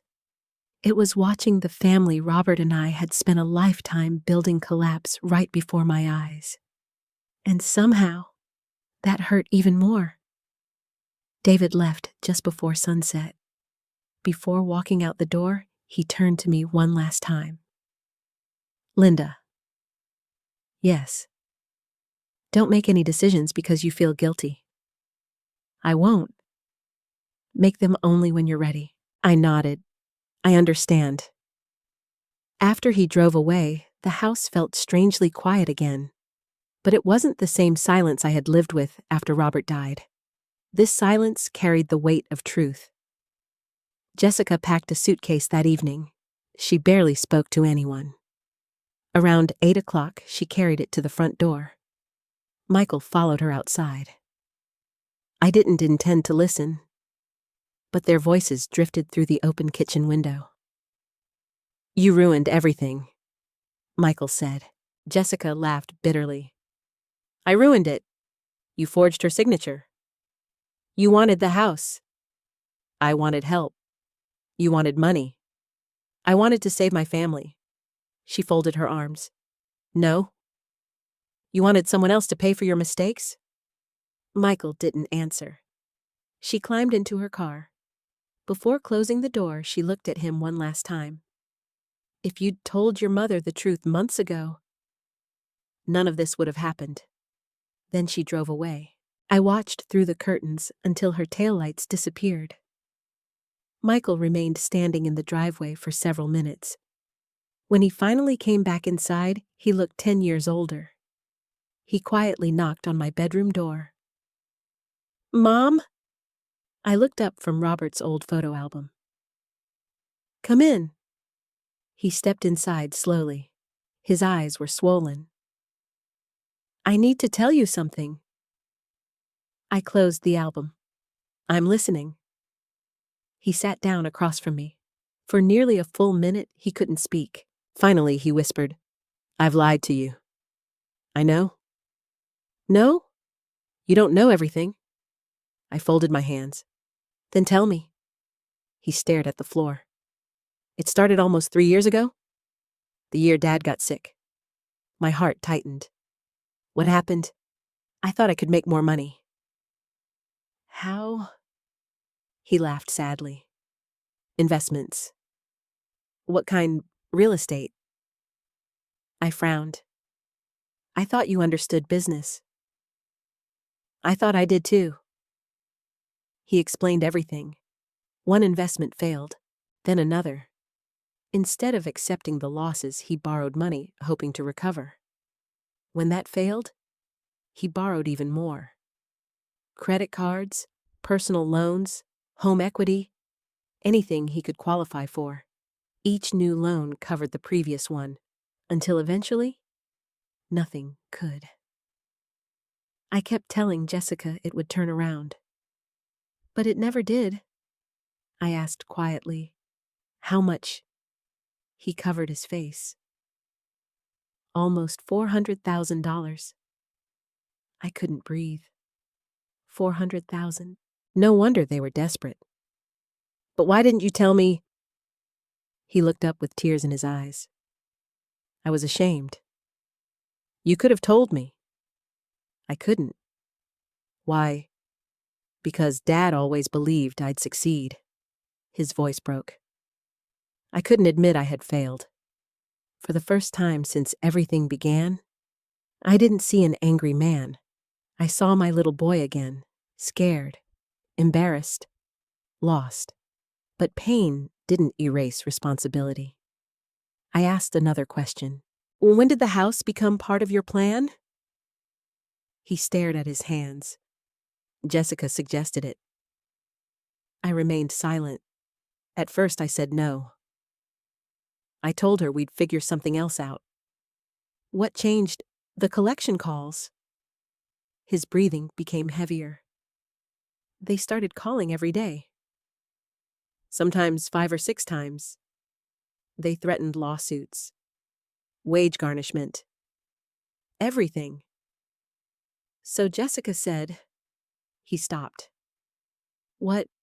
She said, Mom has $1 million house. The room became quiet. She said you wouldn't need all that space forever. I looked out the bedroom window. So she saw my home as a solution. He nodded. I argued with her. For weeks. But eventually, you agreed. Yes. He began crying openly. I'm so sorry. I let fear become greed. No. I answered softly. You let fear replace honesty. He nodded. You're right. I rehearsed those words. What words? He couldn't even look at me. Your time here is over. Fresh tears filled my eyes. You practiced saying that. He nodded. Jessica told me to sound confident. I hated every second of it. But I said it anyway. I closed my eyes. That confession hurt more than anything else. Not because of the words themselves. Because he admitted they had been planned. Every cruel sentence. Every packed box. Every lie. Nothing had happened by accident. I finally asked, Did you ever stop loving me? His head snapped up immediately. No, never. Then why? He wiped his face. Because every day I told myself I'd fix it tomorrow. But tomorrow never came. I kept choosing the easier lie. Until eventually, I became someone I didn't recognize. Neither of us spoke. Several minutes passed. Finally, he whispered, I don't expect forgiveness. I know. I needed you to know the truth. I nodded slowly. I'm glad you told me. That's all? What else should I say? He looked devastated. I don't know. I don't either. He stood to leave. At the bedroom door, he stopped. Mom. Yes. I don't deserve another chance. I know. But if I ever earn one, I'll spend the rest of my life trying. Then he quietly walked away. After he left, I picked up the photograph of Robert again. It showed the 3 of us standing in front of this very house the day Michael graduated from college. Robert had one arm around me, the other around our son. We looked so happy, so hopeful. I touched the glass gently. Robert, I finally know the whole truth. For the first time since this nightmare began, I stopped wondering why my son had changed. I knew. Fear, pride, debt, poor choices. None of those things excused what he had done. But they explained how he had slowly become someone capable of betraying the 2 people who loved him most. And somehow, understanding that truth hurt almost as much as the betrayal itself. The following Monday, the house felt almost empty. Jessica never came back. She sent Michael a short text saying she was staying with her sister. 3 days later, another message arrived. She wanted a divorce. Michael didn't argue. He simply read the message, locked his phone, and walked outside. He sat alone on the back porch for nearly 2 hours. I watched him through the kitchen window. Sometimes he buried his face in his hands. Sometimes he simply stared at the old maple tree Robert had planted when Michael was born. I wondered if he was remembering the same childhood I was, or if he was only thinking about everything he had lost. Emily stayed with Jessica for a few days. The house became painfully quiet. No laughter, no cartoons, no little footsteps racing through the hallway. I missed her more than I expected. One afternoon, Susan came over with chicken soup. She placed the pot on my kitchen counter. I figured nobody's been cooking much. I smiled faintly. You figured correctly. She looked toward the backyard. How's Michael? I followed her gaze. He barely speaks. Do you? Only when necessary. Susan nodded. Sometimes silence teaches lessons words never can. She stayed for coffee. I told her everything that had happened. The trust. David, Jessica's confession, Michael's apology. When I finished, Susan reached across the table. You know, what? I've known Michael since he was a little boy. So have I. I never imagined this. Neither did I. She hesitated before asking, Can you ever forgive him? I looked toward Robert's empty chair. I honestly don't know. A week later, David called. Linda, how are you holding up one day at a time? I wanted to update you. About what? The bank. I immediately became nervous. What happened? They completed their internal investigation, and the attempted transfer has been permanently flagged. No future ownership requests can proceed without multiple layers of verification. I let out a slow breath. Thank you. There is something else. What? The real estate office confirmed they were contacted under false pretenses. So, they've cooperated fully. I understood what he wasn't saying. The evidence continued growing. After hanging up, I sat quietly for a long time. Justice wasn't arriving dramatically. It was arriving piece by piece, exactly the way Robert would have wanted. Several weeks passed. Michael found a small apartment across town. He packed his own belongings. This time, I helped. Neither of us said much. While carrying one box toward his truck, he stopped beside Robert's old workbench. Dad built this. Yes. I used to stand here and hand him nails. I remember. He smiled sadly. I thought he'd always be here. So did I. He looked around the garage. I've spent weeks wondering where everything went wrong. What have you decided? I stopped telling the truth, one small lie at a time. I nodded. That's usually how it happens. He loaded the final box into his truck. Before closing the tailgate, he looked at me. I won't ask you for money. I know. I won't ask for the house. I know. I need to fix my own life. For the first time in months, I believed him. After he drove away, I walked back inside. The house felt different. Not happier, just lighter. A few days later, Emily called. Grandma. Hi, sweetheart. I miss you. I miss you too. Mom says we're moving. Yes. Can I still see you? Of course. When? I smiled. Anytime you want. She became quiet. Grandma. Yes.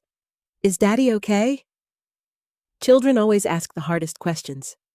I think he's trying to become okay. I hope so. So do I. After hanging up, I cried. Not because I felt sorry for Michael, but because Emily had become another victim of choices she never made. Autumn slowly arrived. The maple trees outside turned brilliant shades of red and gold. Robert always loved that season. One Saturday morning, I found an envelope in my mailbox. Inside was a handwritten note. No return address, just one page. Mom, I got a job. It's not glamorous. I'm unloading delivery trucks overnight, but it's honest work. For the first time in years, I paid one of my debts using money I actually earned. I don't expect you to answer. I only wanted you to know that I'm trying. Love, Michael. I read the letter 3 times. Then I folded it carefully. Not because everything was suddenly forgiven, but because effort deserved to be acknowledged. That evening, I placed the letter inside the same dresser drawer where I had once kept the note Michael wrote when he was 12 years old. I love you, Mom. Feel better soon. 2 notes, written decades apart, by the same person. One showed the boy he had been, the other showed the man he was trying to become again. As I closed the drawer, I whispered, I hope you find your way home someday. Not to this house, but to yourself, because I finally understood something important. Houses can be repaired. Money can be earned again. Even broken families sometimes find a way to heal, but only after someone is willing to stop blaming everyone else and start rebuilding their own character. And for the first time since Robert died, I believed my son had finally taken that first difficult step. Winter arrived quietly. The first snowfall covered the front yard with a blanket of white. Robert always loved the first snow. He would wake before sunrise, make coffee, and stand on the porch just to watch the neighborhood turn completely still. That morning, I found myself doing the same thing. Only this time, I stood there alone. Almost. A little after 9 o'clock, I heard a familiar truck pull into the driveway. I looked through the window. Michael stepped out carrying a small toolbox. No suitcase, no folders, no paperwork, just the toolbox. I opened the front door before he reached it. Morning. He smiled nervously. Morning, Mom? I noticed he looked healthier. He had lost weight. The dark circles beneath his eyes had faded. His clothes were simple. His hands looked rough. Hands that had actually been working. What brings you here? He held up the toolbox. I noticed one of your porch railings was loose. I looked surprised. How did you know? I saw it last week when I dropped off Emily. I thought I'd fix it. I stepped aside. Come in. He shook his head. I'll fix the railing first. For nearly an hour, he worked outside in the cold, replacing screws, sanding rough wood, applying fresh paint. I watched from the kitchen window. Not once did he ask to come inside. Not once did he mention money. When he finished, he quietly knocked on the door. It's done. I looked at the repaired railing. It looks better than before. He smiled. Dad taught me. That sentence made both of us smile. Would you like some coffee? I'd like that. We sat at the kitchen table, the same table where months earlier he had tried to pressure me into signing papers. Now there was nothing between us except 2 mugs of coffee. After several minutes, he finally spoke. I've been thinking a lot. So have I. I used to believe losing everything was the worst thing that could happen. And now, I realized becoming someone I couldn't respect was much worse. I nodded quietly. He reached into his jacket pocket. I brought something. He handed me a folded piece of paper. It wasn't a legal document. It was a budget. Every debt, every payment, every monthly expense, every extra shift, everything written by hand. I've paid off 3 credit cards. I looked at him. That's wonderful. I sold my motorcycle. The one you loved. He smiled. I needed transportation. I didn't need pride. I couldn't help smiling. That's progress. It is. He looked down. I've also been seeing a financial counselor. I'm glad. And he hesitated. I started therapy. I looked at him with surprise. Really? He nodded. I wanted to understand why I kept lying. I reached across the table and gently touched his hand. That takes courage. He looked at me. I wish I'd found that courage sooner. Neither of us spoke for a while. Then he quietly said, I owe you an apology. You've apologized before. Not completely. He looked me straight in the eyes. I wasn't only trying to steal your house. I was trying to steal your peace. Those words hit me harder than anything else. He continued. I turned your home into a place where you were afraid. I made you question yourself. I made you question your own memories. I made you feel unwelcome in the place Dad built for you. Tears filled my eyes. I'm so sorry. I know. No. He shook his head. I don't think you do. I've replayed every moment. The boxes. The lies. The words I said. I hate every one of them. He lowered his head. I'll regret them for the rest of my life. I quietly asked, why are you telling me all this now? Because. He smiled sadly. I finally understand something. What? Forgiveness isn't something I ask for. It's something I have to become worthy of. I looked at Robert's photograph sitting on the shelf. That sounded exactly like something Robert would have admired. Michael reached into his pocket again. This time, he placed a single key on the table. My house key! I looked confused. Why are you giving me this? I'm not. He smiled. I'm returning yours. I frowned. What do you mean? When we moved in, I asked for a key to your house. You trusted me. I betrayed that trust. He pushed the key toward me. I don't want to have access to your home unless one day you decide I deserve it again. I stared at the key for several seconds. That simple gesture meant more than any speech could. He wasn't asking for trust. He was respecting the fact that he had lost it. Finally, he stood. I should go. So soon. I've got another shift tonight. He picked up his empty coffee mug and washed it before placing it back in the cabinet, just like he used to do when he was a teenager. At the front door, he stopped. Mom, yes.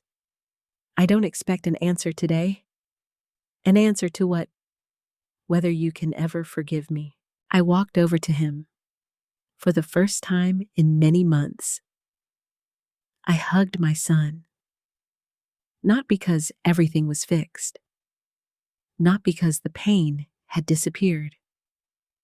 But because I could finally see the difference between the man who had tried to force me out of my own home and the man standing in front of me now. When we stepped apart, I quietly said, I forgive the son who came here today. He looked confused. What about the one from months ago? I gently smiled. He still has to live with what he did. Tears rolled down his face. I understand. I know you do. He walked toward his truck. Halfway there, he turned around. I'll keep trying. I know. Then he drove away. I stood on the porch watching the repaired railing. Robert had always said something simple. Broken wood can be repaired, but only if someone is willing to replace what's rotten. For the first time, I believed Michael had finally begun replacing what had broken inside himself. It has been almost 2 years since the morning my son looked me in the eyes and told me, your time here is over. Sometimes I still hear those words.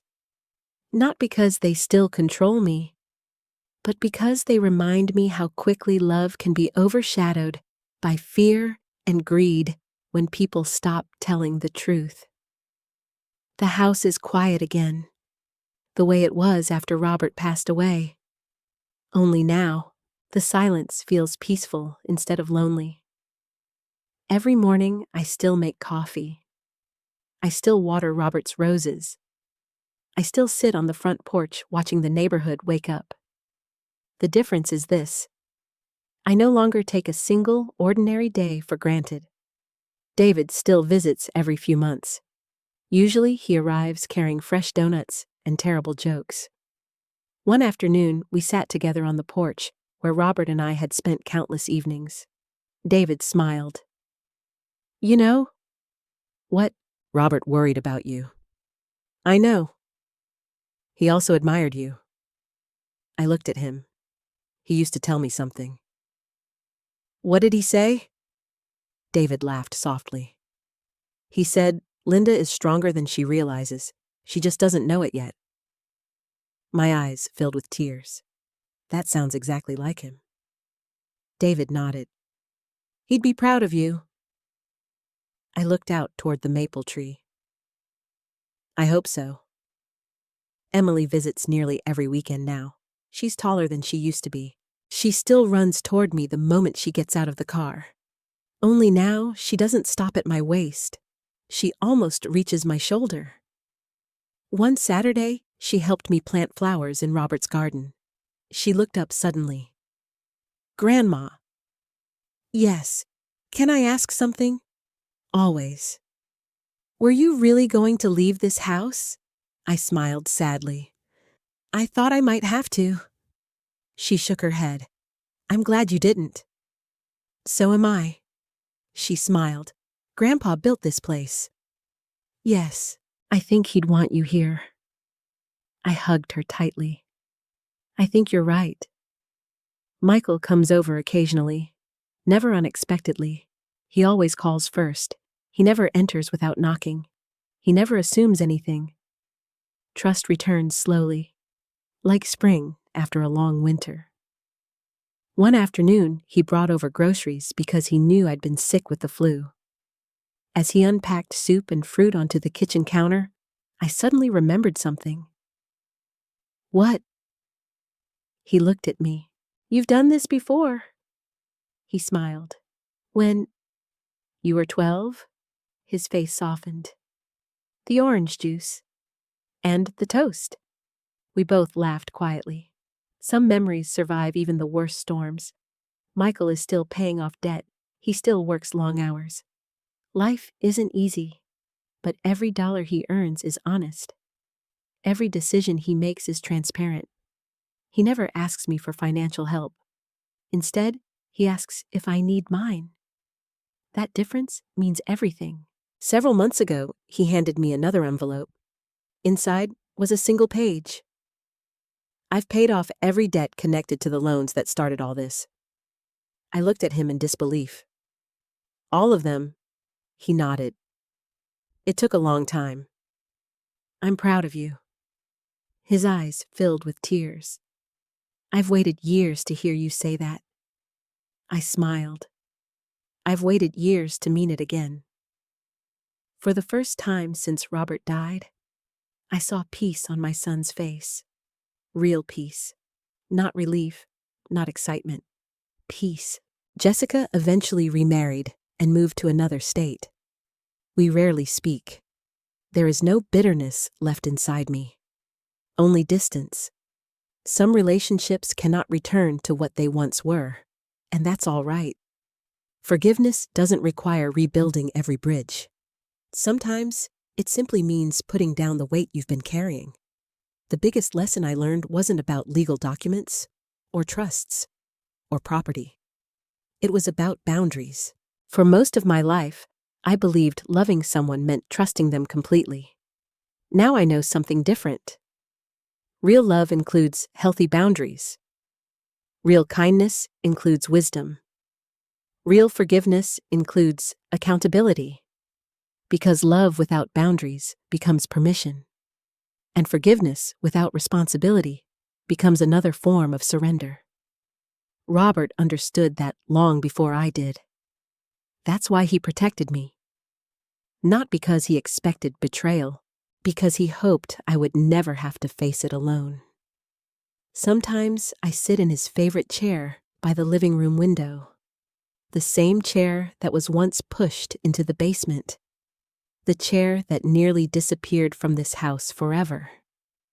I run my hand across the worn wooden armrest and smile. "Well, Robert?" "You were right again." The house is still standing. The family isn't perfect. Neither am I. But we're honest now, and honesty is a far stronger foundation than pretending everything is fine. Every evening before turning out the lights, I pause by Robert's photograph. Not because I need permission to move forward, but because gratitude deserves to be spoken out loud. Thank you for loving me, for believing in me, and for protecting me, even after you were gone. Then I turn off the light. I lock the front door, and I smile. Because after everything that happened, this house is still my home. And this time, no one can ever make me feel like I don't belong here. Life has taught me that the deepest wounds don't always come from strangers. Sometimes they come from the people we love the most. But I've also learned that love should never require us to surrender our dignity, our peace, or the life we've worked so hard to build. For years, I believed that being a good mother meant saying yes, making sacrifices, and trusting without question. I now understand that real love also requires wisdom. Setting healthy boundaries doesn't mean you love your family less. Sometimes, it means you love them enough not to enable their worst decisions. My husband protected me with legal documents, but the greatest protection he left behind was the reminder to trust my own instincts. There were many moments when my heart told me something wasn't right, yet I ignored it because I didn't want to believe my own son could hurt me. Looking back, I wish I had listened to that quiet voice sooner. As for Michael, I learned another important lesson. People can make terrible choices when fear, pride, and desperation take over. Those choices have consequences, and forgiveness should never erase accountability. But when someone truly accepts responsibility, changes their actions, and works every day to become a better person, healing is possible. Not because the past disappears, but because honesty finally replaces deception. Today, my home means even more to me than it did before. It isn't valuable because of its price. It's valuable because of the memories, the sacrifices, and the love that built it. No amount of money could ever replace that. If my story reminds you of someone in your own life, I hope it also reminds you to protect your peace, cherish the people who truly love you, and never ignore the warning signs your heart is trying to show you. If you've made it this far, thank you for spending this time with me. I'd truly love to hear your thoughts. If you were in my shoes, would you have forgiven Michael? Please share your answer in the comments. And tell me where you're watching from, and what time it is there. I always enjoy seeing how far these stories travel, and connecting with people from around the world. If this story touched your heart, don't forget to like this video and subscribe for more emotional family stories about resilience, justice, second chances, and hope. Your support truly means more than you know.